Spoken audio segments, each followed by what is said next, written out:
हैदराबाद की सरजमीन पर भारत के प्रधानमंत्री श्री नरेंद्र मोदी ने एक सभा किया। विजय संकल्प उस सभा का नाम दिया गया और उस सभा में भारत के प्रधानमंत्री मोदी जी काफी डरते हुए नजर आए और वहां की मौजूदा सरकार पर काफी तल्ख टिप्पणियां भी की और वंशवाद पर बढ़ चढ़ कर बात किया। प्रधानमंत्री ने कहा, कांग्रेस का नाम लिए बगैर उन्होंने कहा कि कुछ पार्टियां जो वंशवाद की राजनीति को बढ़ावा देता है, इससे जनता ऊब चुकी है और जनता अब उन पार्टियों को मौका देना चाहती है जो वंशवाद से हटकर काम करती है। प्रधानमंत्री ने कहा कि तेलंगाना की जनता अगर भारतीय जनता पार्टी पर विश्वास करे और यहाँ पर भारतीय जनता पार्टी के डबल इंजन की सरकार अगर बनती है तो यकीनन जनता के हितों की रक्षा हो पाएगी और जनता का भला हो पाएगा, जनता का विकास हो पाएगा। लेकिन माननीय प्रधानमंत्री से हम पूछना चाहेंगे, जिस डबल इंजन की सरकार आप चर्चा हैदराबाद की सरजमीन पर किए, अगर उस चर्चा के बनिस्बत आपसे सवाल पूछा जाए कि बिहार में आपकी डबल इंजन की सरकार चल रही है और नीति आयोग की रिपोर्ट ने बिहार के बारे में जो राय कायम की, जो राय दिया, इस पे आप क्या कहना चाहेंगे? बिहार इतना पिछड़ा क्यों है? अगर आपकी डबल इंजन की सरकार से ही विकास हो पाता तो बिहार में लंबे समय तक आप राज कर रहे हैं, आप ही के गठबंधन की इसमें सरकार है, लेकिन बिहार की इतना खास्ता हालत क्यों है? सबका सम्मान, सबका विकास की बात करने वाली भारतीय जनता पार्टी से हम पूछना चाहेंगे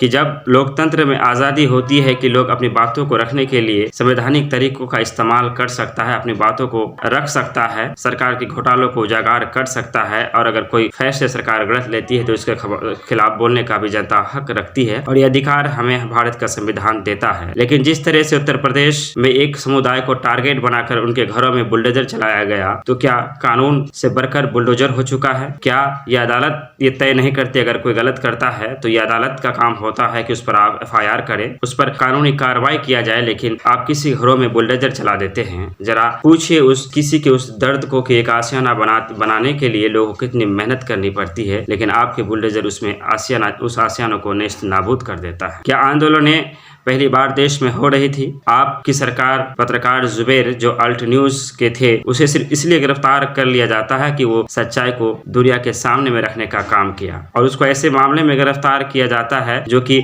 कई साल पुराने मामले। और जिस ट्विटर हैंडल से पत्रकार जुबेर की शिकायत की गई थी वो उसका अकाउंट भी डिलीट हो चुके थे, लेकिन आप पत्रकार जुबेर को तो गिरफ्तार कर लेते हैं। लेकिन आपकी सरकार, आपकी प्रशासन उस नुपुर शर्मा पर कोई कार्रवाई नहीं करती जिनके वजह से देश के हालात बिगड़े, जिनके वजह से देश में अराजकता का माहौल फैला, देश के बाहर विदेशों में भी हमारी गरिमा को ठेस पहुंचाया गया। वो नुपुर शर्मा जिसके खिलाफ सुप्रीम कोर्ट ने भी तल्ख टिप्पणियां की, सुप्रीम कोर्ट ने उन्हें क्या क्या कहा, उन पर क्या क्या टिप्पणियां की है, इसे आप सभी ने सुना और जानते हैं, लेकिन इस पर कोई कार्रवाई क्यों नहीं होती? कई ऐसे इस तरह के मामले हैं जो देश में होते आ रहे हैं। आप बोलते हैं तेलंगाना में जाकर के अगर वहां हमारी सरकार आई तो हम विकास करेंगे, लेकिन पीछे कुछ सालों से पेट्रोल के दाम जिस प्रकार बढ़ते चले जा रहे हैं, घरेलू गैस के दाम जिस प्रकार बढ़ते चले जा रहे हैं, जिस तरह से असुरक्षा का माहौल बना है, रोजगार के अवसर घटे हैं, क्या ये आप बता सकते हैं कि यहाँ देश में सरकार किसकी है? अग्निपथ योजना को लेकर जो आप योजना लेकर आए, नेताओं की पेंशन तो बनी रहेगी, उन्हें तो ताउम्र पेंशन मिलता रहेगा,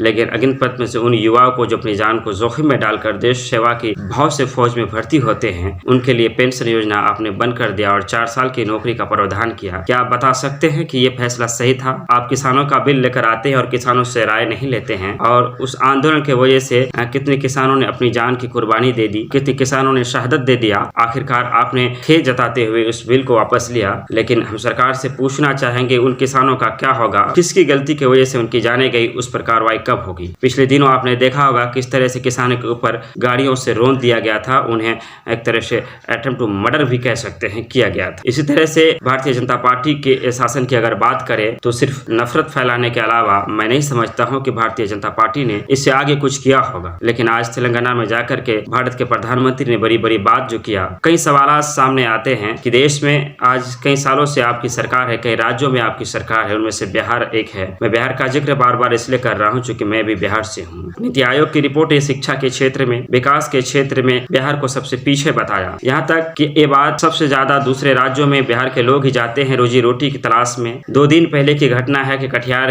के 4 आदमी नागालैंड में एक्सीडेंट होकर मर जाते हैं। वो क्यों गए थे नागालैंड? क्योंकि उन्हें रोजी रोटी की तलाश में उन्हें बाहर जाना पड़ता है। बिहार में उद्योग कारखाने क्यों नहीं लगाया जाता? यहाँ पर रोजगार के अवसर क्यों नहीं बनाए जाते? जबकि बिहार में आपकी सरकार है, आपके गठबंधन की सरकार है और आप तेलंगाना में डबल इंजन की सरकार के फायदे गिनवा रहे हैं। जनता के साथ धोखा हो रहा है और मैं समझता हूं कि आज नहीं तो कल जनता इन सारी हकीकत को समझने का कार्य करेगी। फिर कल मिलेंगे, आएंगे हम आपके बीच एक नई मुद्दा, एक नई टॉपिक के साथ हमारी बातें होगी। तब तक के लिए हम लेते हैं आपसे विदा। मैं रवीज रेजा। चैनल में अगर नए हैं तो सब्सक्राइब जरूर करें, बेल आइकन को दबाएं। हमारी बातें अच्छी लगती है तो एक दूसरे से शेयर करना भी ना भूलें। धन्यवाद, शुक्रिया, आदाब।